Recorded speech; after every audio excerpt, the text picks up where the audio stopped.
Hello दोस्तों, आप देख रहे हैं आपका अपना यूट्यूब चैनल FT ब्लॉगर्स। और आज के इस पहले एपिसोड में पॉडकास्ट के लिए हमने अपने मेहमान को मदऊ किया है और अभी हम अपने मेहमान से आपको रूबरू कराएंगे। उससे पहले हम आपसे एक रिक्वेस्ट करते हैं कि आप इस पॉडकास्ट को अपना ढेर सारा प्यार दें, मोहब्बत दें और हमें सुझाव दें कमेंट के जरिए कि हम इस पॉडकास्ट में और कितनी बेहतरी ला सकते हैं। तो सबसे पहले देर न करते हुए आके अपनी मेहमान की तरफ चलते हैं और साथ में हमारे होंगे फैसल भाई जो कि हमारे यूट्यूब चैनल पार्टनर हैं और हमारे मेहमान इखलास अहमद खान उर्फ बॉबी।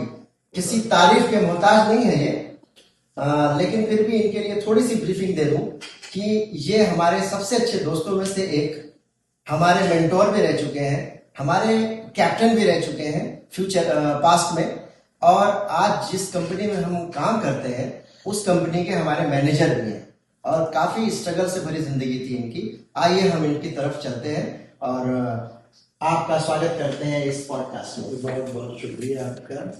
कैसा लग रहा है सर आपके इस पॉडकास्ट में? आपकी बेहद रिक्वेस्ट पे मैं भाई इसके लिए तैयार हूँ, कोई बात नहीं। आप करना चाहते हैं तो आपका वेलकम है और उम्मीद करते हैं कि आप इसमें कामयाब हो, आगे भी पहुंचाए। और अगर आपका कोई क्वेश्चन है तो आप पूछ सकते हैं। तो सर क्रिकेट की बातें तो होती रहेंगी, तो क्रिकेट में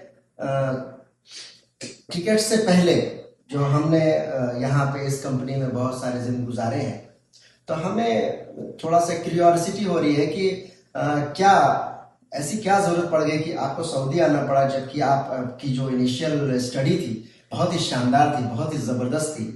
और ऐसा क्या हुआ कि आपको सऊदी आना पड़ा? आपने बीएड भी बहुत ही अच्छे उसमें नंबरों से किया था, टॉप किया था आपने।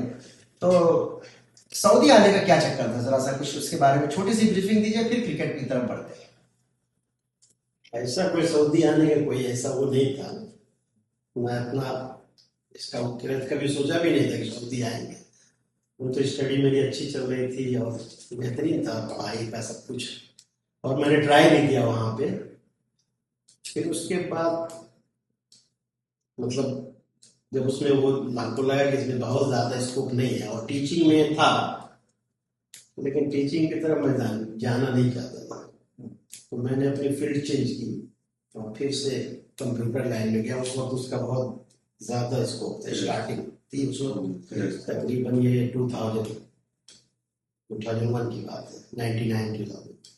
उसके बाद मैंने ज्वाइन किया कंप्यूटर क्लास कोर्स से कलकत्ता में, और वहाँ से मैं 2 साल का डिप्लोमा कोर्स किया। फिर 6 मंथ का एक डेटाबेस और एनालिसिस किया सॉफ्टवेयर, और अल्हम्दुलिल्लाह ज़्यादा स्ट्रगल करना नहीं पड़ा। मतलब आफ्टर फिनिश माई कोर्स लेके आफ्टर में भी 4 मंथ्स, हाँ, हमको यहाँ से अपॉर्चुनिटी मिली जॉब की और मैं आ गया इधर। और एक कमाने की भी वो थी कि अब कमाया जाए, क्योंकि एज भी हो ही रही थी तकरीबन 26-27, तो ज्वाइन कर लिए सऊदी और आ गए। तो फिर सऊदी ऐसी जगह है कि आ गए एक बार, फिर यहाँ से निकलना थोड़ा मुश्किल होता है। और अल्हम्दुलिल्लाह शुरू में तो सबको स्ट्रगल होती है, क्योंकि नए होते हैं, लैंग्वेज पढ़ना हर चीज़ की, और कितना भी हम लेके आते हैं, पढ़ के आते हैं, मुझे एजुकेशन चाहे जो आपके यहाँ तो सीखना ही पड़ता है यहाँ के हिसाब से, लेकिन अल्हम्दुलिल्लाह एक्सपीरियंस से सीखा और में गया। उस कंपनी में पहले मैं ज्वाइन किया था, अलजेरी ट्रांसपोर्ट की कंपनी होती थी, एज ए सेक्रेटरी। 2 साल तक मैंने उसमें काम किया बॉस के साथ में, और लॉजिस्टिक का भी हम लोग देखते थे, जो abroad Saudi outside of kingdom जो होता था, वो हम लोग अच्छा एक्सपीरियंस उसमें मिला। फिर उसी कंपनी में 4 साल मैंने व्हीकल कंट्रोल में काम किया, मेंटेनेंस से, उसका भी एक्सपीरियंस था। 6 साल बाद रिजाइन करके इधर मैं आया और इस कंपनी को ओपन किया हम और मेरे एक कोलीग हैं आप जानते होंगे अबू बकर। अबू बकर।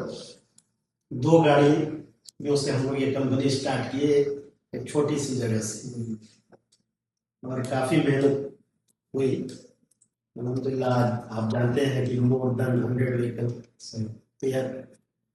और एम्प्लॉय भी हम लोग 3 एम्प्लॉय से आज तकरीबन 200 के करीब होंगे। बहुत तरक्की कंपनी ने भी किया और हम लोगों ने भी किया।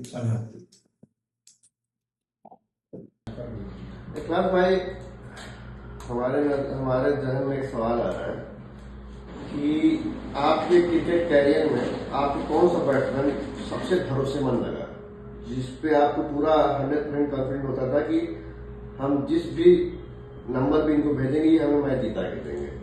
और आप लोगों ने जीता भी बहुत से, आप लोग क्या, हम सब लोग एक साथ ही थे, जीता भी बहुत अच्छे अच्छे बड़े बड़े टूर्नामेंट। तो जो कुछ टूर्नामेंट बड़े जीते उसके बारे में बताया, जो अच्छे बैट्समैन आपके साथ जो आपको पूरा भरोसा था कभी भी हमें मैच निकाल के दे सकता है किसी भी परिस्थितियों में, तो आप अपने विचार में।